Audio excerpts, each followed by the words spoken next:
Hi hello ಸ್ನೇಹಿತರೆ, ಸುನೀತಾ ಅಡುಗೆ ಚಾನಲ್ಗೆ ಸ್ವಾಗತ.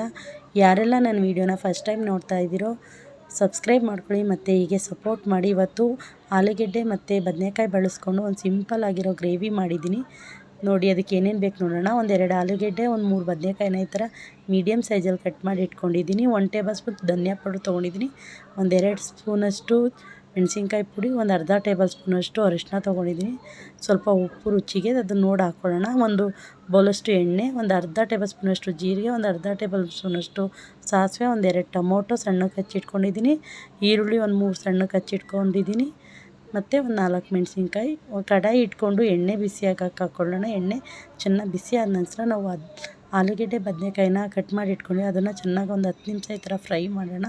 ಫ್ರೈ ಮಾಡಿ ಅದು ಕಲರ್ ಚೇಂಜ್ ಆಗುತ್ತೆ, ನಮಗೆ ಗೊತ್ತಾಗುತ್ತೆ. ಕಲರ್ ಚೇಂಜ್ ಆದ ತಕ್ಷಣ ಎತ್ತಿಟ್ಟು ಅದೇ ಕಡಾಯಿಗೆ ನಾವು ಇನ್ನೊಂದು ಸ್ವಲ್ಪ ಎಣ್ಣೆ, ಮಿಕ್ಕಿರೋ ಎಣ್ಣೆನ ಹಾಕ್ಕೊಂಡು ನಾವು ಸಾಸಿವೆ ಮತ್ತು ಕರಿಬೇವು, ಸಾಸಿವೆ ಮತ್ತು ಜೀರಿಗೆನ ಹಾಕ್ಕೊಳ್ಳೋಣ. ಸಾಸಿವೆ ಸಿಡಿದ ನಂತರ ಜೀರಿಗೆ ಹಾಕ್ಕೊಂಡು ಅದಕ್ಕೆ ಈರುಳ್ಳಿ ಹಾಕ್ಕೊಳ್ಳೋಣ. ಈರುಳ್ಳಿ ಹಾಕ್ಕೊಂಡು ಚೆನ್ನಾಗಿ ಬಾಡಿಸ್ಕೊಂಡ್ರಿ ಅದು ಕಲರ್ ಚೇಂಜ್ ಆಗಲಿ. ಕಲರ್ ಚೇಂಜ್ ಆದರೆ ತುಂಬ ರುಚಿಕರವಾಗಿ ಬರುತ್ತೆ. ಅದಕ್ಕೇ ಯಾವುದೇ ಒಂದು ಪದಾರ್ಥ ಆಗಲಿ ಚೆನ್ನಾಗಿ ಫ್ರೈ ಆದ್ರೇ ಅಲ್ವಾ ತುಂಬ ಚೆನ್ನಾಗಿ ಟೇಸ್ಟ್ ಬರೋದು.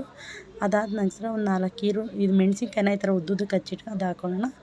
ಅದು ಸ್ವಲ್ಪ ಮಿಕ್ಸ್ ಮಾಡಿ ಟೊಮೊಟೊ ಹಾಕ್ಕೊಳ್ಳೋಣ.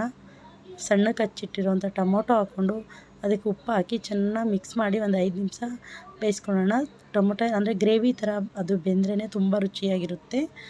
ಚೆನ್ನಾಗಿ ಮಿಕ್ಸ್ ಮಾಡಿ ನಾವು ಇಟ್ಕೊಂಡಿರೋಂಥ ಮಸಾಲ ಪದಾರ್ಥ, ಅರಿಶಿನ ಪುಡಿ, ಧನಿಯಾ ಪೌಡ್ರು, ಮೆಣಸಿನ್ಕಾಯಿ ಒಟ್ಟಿಗೆ ಹಾಕ್ಕೊಂಡು ಮಿಕ್ಸ್ ಮಾಡಿ ಚೆನ್ನಾಗಿ ಮಿಕ್ಸ್ ಮಾಡಿ ನಾವು ಫ್ರೈ ಮಾಡಿ ಇಟ್ಕೊಂಡಿರೋವಂಥ ಆಲೂಗೆಡ್ಡೆ ಮತ್ತು ಬದನೆಕಾಯಿನ ಮಿಕ್ಸ್ ಮಾಡ್ಕೊಳ್ಳೋಣ.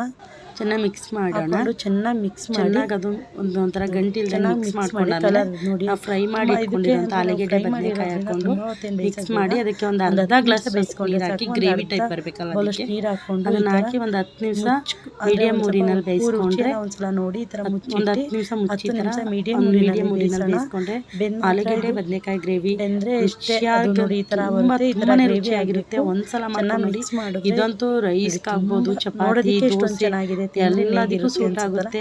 ನೀವು ಒಂದ್ಸಲ ಮಾಡ್ಕೊಂಡು ತಿಂದ್ರೆ ಒಂದ್ಸಲ ರುಚಿಕರವಾಗಿ ನೋಡಿ. ಇದನ್ನ ನಾನು ಹೀರೆಕಾಯಿ ಚಟ್ನಿ ಜೊತೆ ಯಾರೆಲ್ಲ ನೋಡ್ತಾ ಇದ್ದೀರಿ ನಿಮ್ಗೆ ಇನ್ನೊಂದ್ಸಲ ವಿಡಿಯೋ ಮಾಡಿದಾಗ ನಾನು ಹೀರೆಕಾಯಿ ಚಟ್ನಿ ವಿಡಿಯೋನ ಮಾಡಿ ಹೇಗಿದೆ ಅಂತ ಹೇಳಿ. Thank you so much.